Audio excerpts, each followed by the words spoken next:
Documento 157. En Cesarea de Filipo. 1. El recolector de impuestos del templo. Mientras Jesús, con Andrés y Pedro, permanecían junto al lago cerca del taller de barcas, se les acercó un recolector de impuestos del templo y, reconociendo a Jesús, llamó a Pedro aparte y dijo: ¿Acaso no paga vuestro maestro el impuesto del templo? Pedro estuvo tentado de manifestar indignación ante la sugerencia de que Jesús debía contribuir al mantenimiento de las actividades religiosas de sus enemigos jurados, pero, observando la expresión peculiar del rostro del recolector de impuestos, supuso justamente que su propósito era atraparlos en el acto de negarse a pagar el acostumbrado medio ciclo para el apoyo de los servicios del templo en Jerusalén. Por consiguiente, Pedro contestó: Por supuesto, el maestro paga el impuesto del templo. Espera junto al portón, enseguida volveré con el dinero. Pero, Pedro había hablado sin pensar. Judas llevaba los fondos del grupo, y estaba del otro lado del lago. Ni él, ni su hermano, ni Jesús habían traído dinero alguno. Sabiendo además que los fariseos los estaban buscando, no podían ir a Betsaida para obtener dinero. Cuando Pedro le contó a Jesús lo del recolector y que le había prometido el dinero, Jesús dijo: Si has prometido, debes pagar. Pero ¿con qué cumplirás tu promesa? ¿Volverás a ser pescador para poder honrar tu palabra? Sin embargo, Pedro, está bien, que bajo las circunstancias pagaremos el impuesto.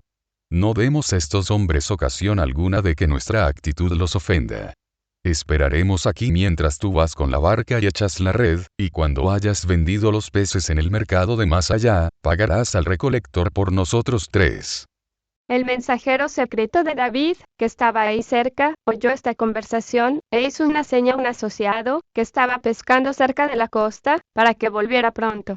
Pedro se preparaba para salir a pescar en la barca, cuando este mensajero y su amigo pescador le dieron varias cestas grandes de peces y le ayudaron a llevarlas hasta el vendedor de pescado que estaba cerca, quien compró los peces, pagando suficiente más lo que agregó el mensajero de David, para pagar el impuesto del templo para los 3. El recolector aceptó el impuesto sin cobrar la multa por pago atrasado, pues ellos habían estado ausentes de Galilea por un tiempo. No es extraño que tengáis escritos que describen a Pedro pescando un pez que llevaba un ciclo en la boca. En aquellos días eran muy comunes los relatos de tesoros encontrados en la boca de los peces.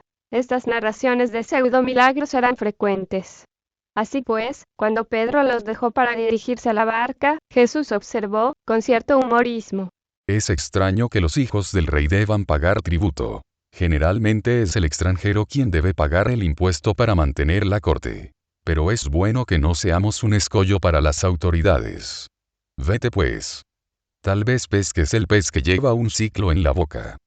Habiendo pues hablado así Jesús, y habiendo regresado Pedro tan rápidamente con el impuesto para el templo, no es sorprendente que este episodio más tarde se convirtiera en un milagro, tal como se ve en las palabras del que escribió el Evangelio según Mateo.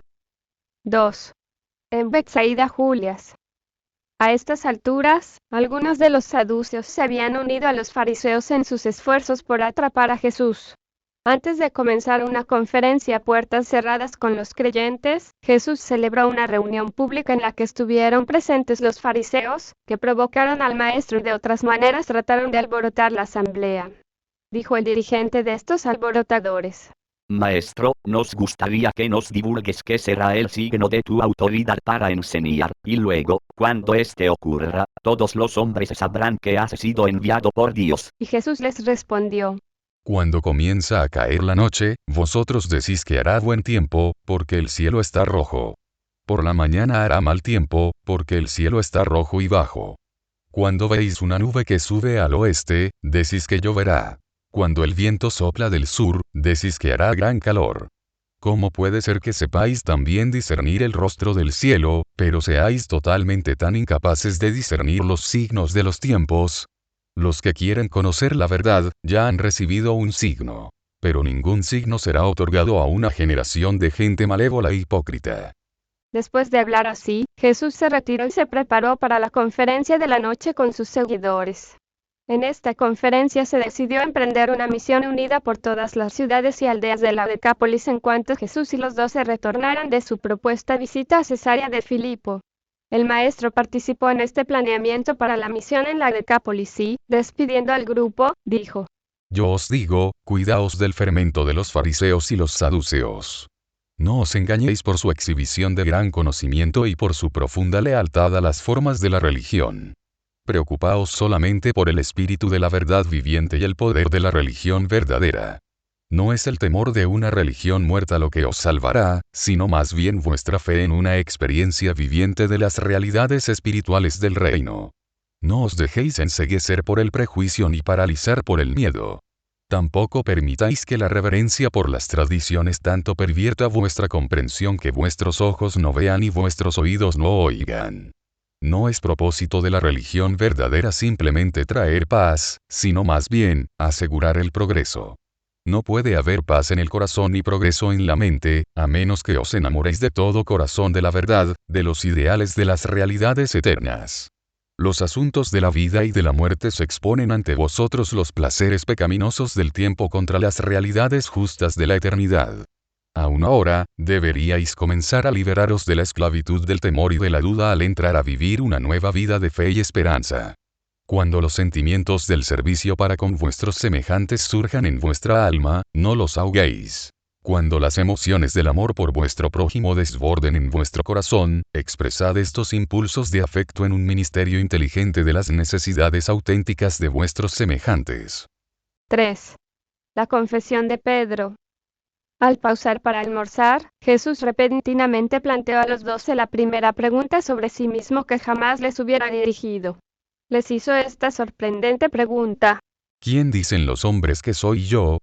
Jesús había pasado largos meses enseñando a estos apóstoles sobre la naturaleza y carácter del reino del cielo, y bien sabía que había llegado el momento en que debía comenzar a enseñarles más sobre su propia naturaleza y su relación personal con el reino. Ahora pues, mientras estaban todos ellos sentados bajo las moreras, el maestro se preparó para celebrar una de las más importantes sesiones de su larga asociación con los apóstoles elegidos.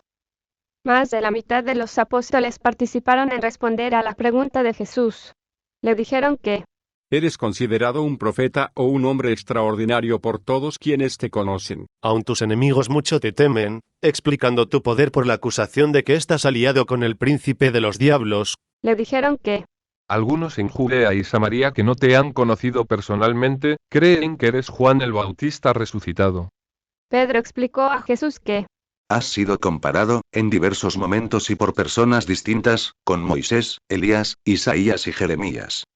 Cuando Jesús escuchó este informe se puso de pie, y bajando la mirada a los 12 sentados a su alrededor en semicírculo, con énfasis sorprendente los señaló con un gesto amplio de la mano y preguntó: Pero, ¿quién decís vosotros que soy yo? Hubo un momento de tenso silencio. Los 12 no le quitaron los ojos de encima al maestro.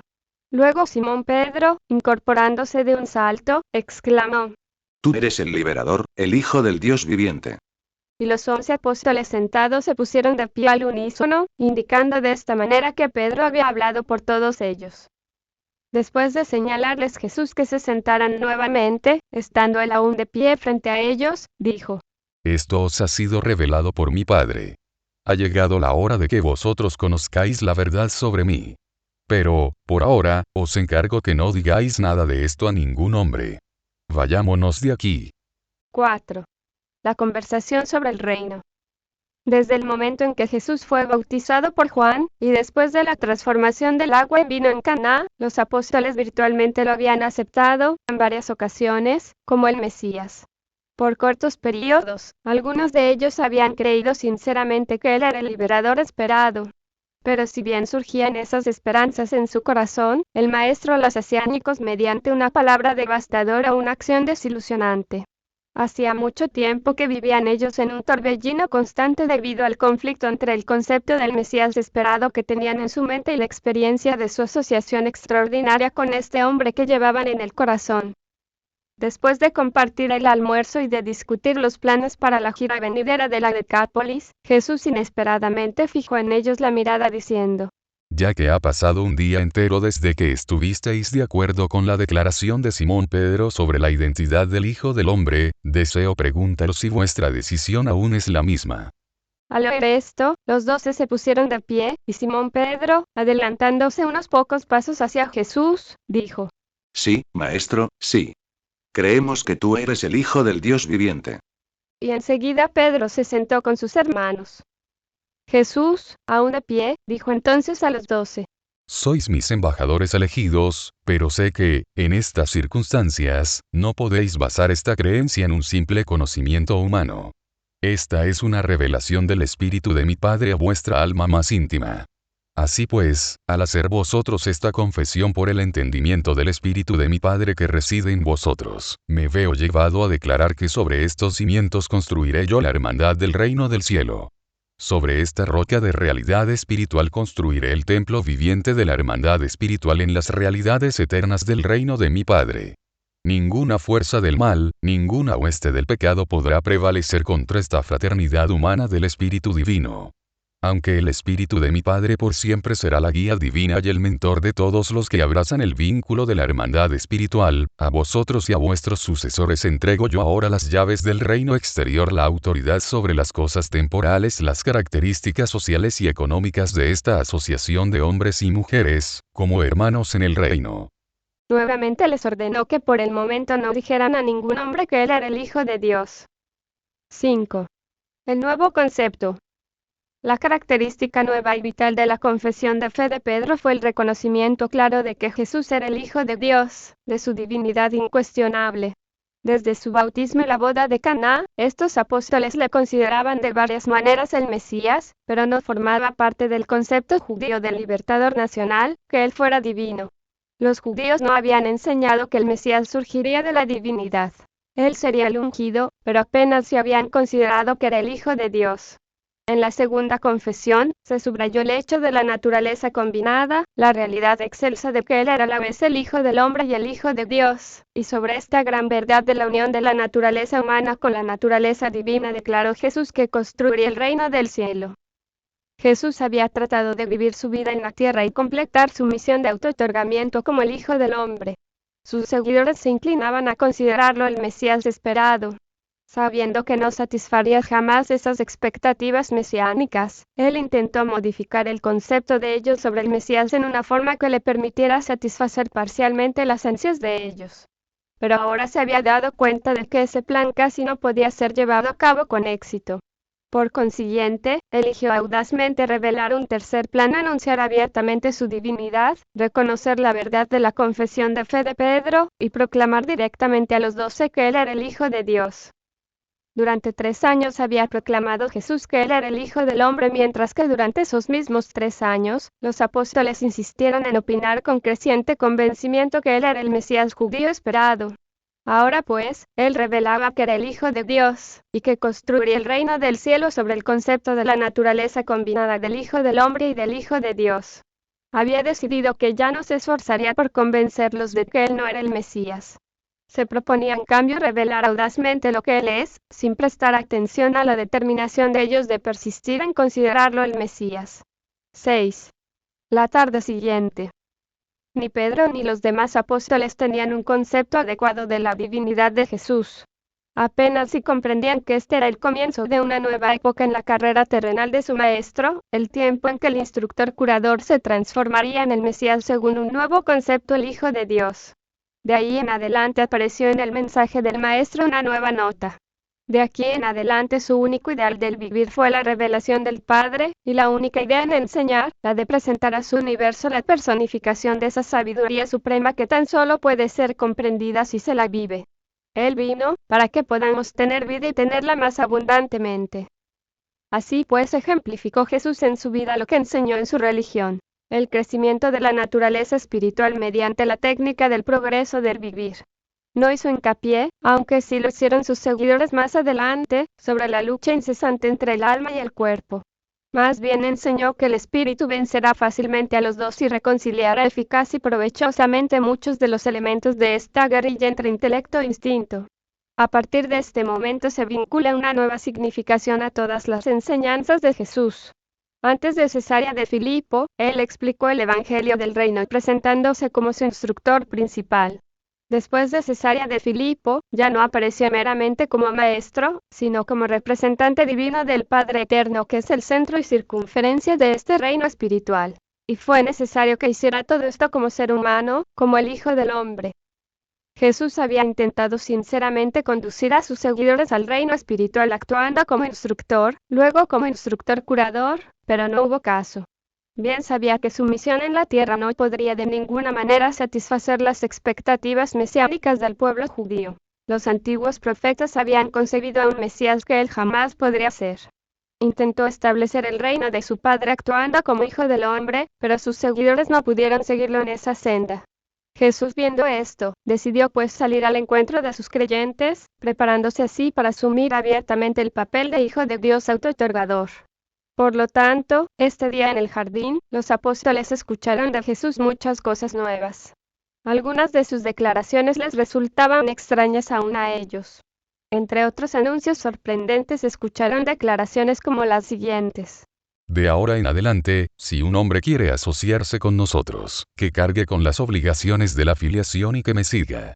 Cuando ya no esté con vosotros, no penséis que el mundo os tratará mejor de lo que trató a vuestro maestro. Si me amáis, preparaos para poner a prueba este afecto mediante vuestra disposición a hacer el sacrificio supremo. Y prestad oído a mis palabras. No he venido para llamar a los rectos, sino a los pecadores. El Hijo del Hombre no vino para ser servido, sino para servir y para otorgar su vida como don para todos. Yo os declaro que he venido para buscar y salvar a los que están perdidos. En este mundo ningún hombre ve al Padre ahora, excepto el Hijo que vino del Padre. Pero si el Hijo es elevado, atraerá a todos los hombres hacia Él, y el que crea esta verdad de la naturaleza combinada del Hijo, tendrá una vida más perdurable, una vida que trascenderá las edades.